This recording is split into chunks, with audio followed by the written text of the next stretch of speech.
Hi guys, today I'll be reading you this beautiful book called Cinderella. Once upon a time, a girl named Cinderella lived with her stepmother and two stepsisters. Poor Cinderella had to work hard all day long so the others could rest. It was she who had to wake up each morning when it was still dark and cold to start the fire. It was she who cooked the meals, it was she who kept the fire going. The poor girl could not stay clean from all the ashes and cinders by the fire.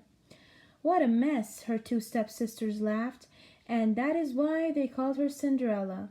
One day big news came to town. The king and queen were going to have a ball. It was time for the prince to find a bride. All of the young ladies in the land were invited to come. They were wild with joy. They would wear their most beautiful gown and fix their hair extra nice. Maybe the prince would like them. At Cinderella's house, she now had extra work to do.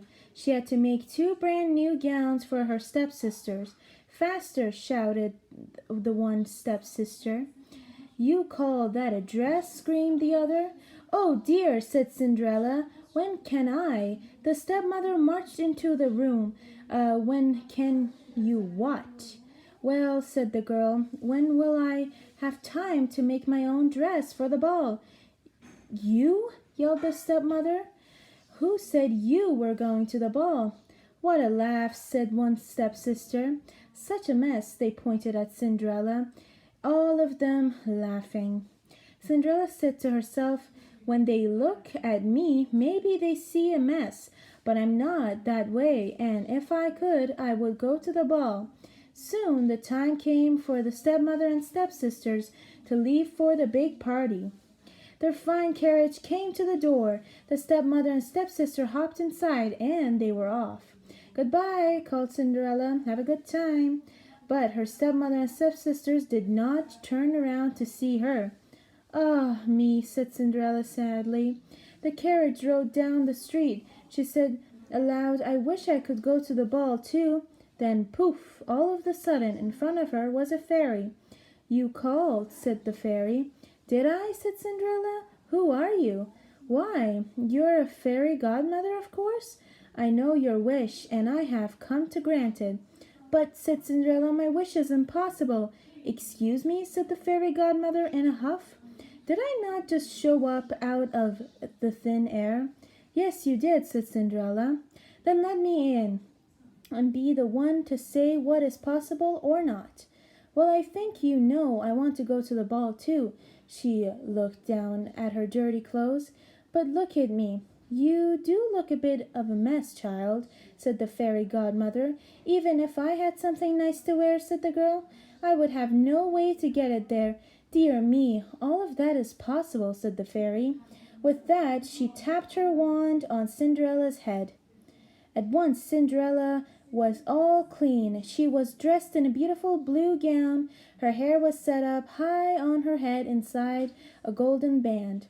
This is wonderful, said Cinderella. Who said I was done? Said the fairy godmother. She tapped her wand again at once. A beautiful carriage came to be, with a driver and 4 white horses. Am I dreaming? Said Cinderella, looking around her. It is as real can be, said the fairy godmother. But there is one thing you must know. What is that? All of this lasts only to midnight. Tonight, at the stroke of midnight, it will be all over. Everything will go back to how it was before. Then I must be sure to leave the ball before midnight, said Cinderella.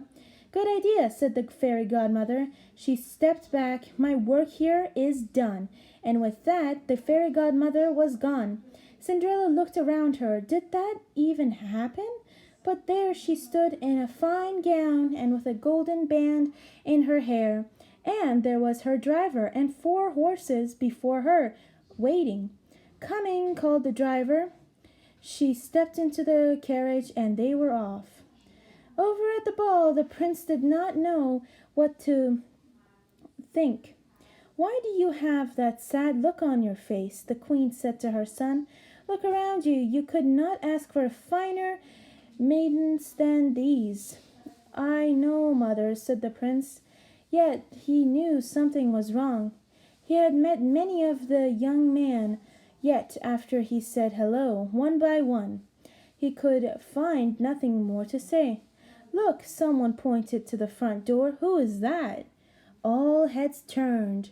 Who was the lovely, beautiful girl stepping down the stairs? She held her head tall and looked as if she belonged, but no one knew her.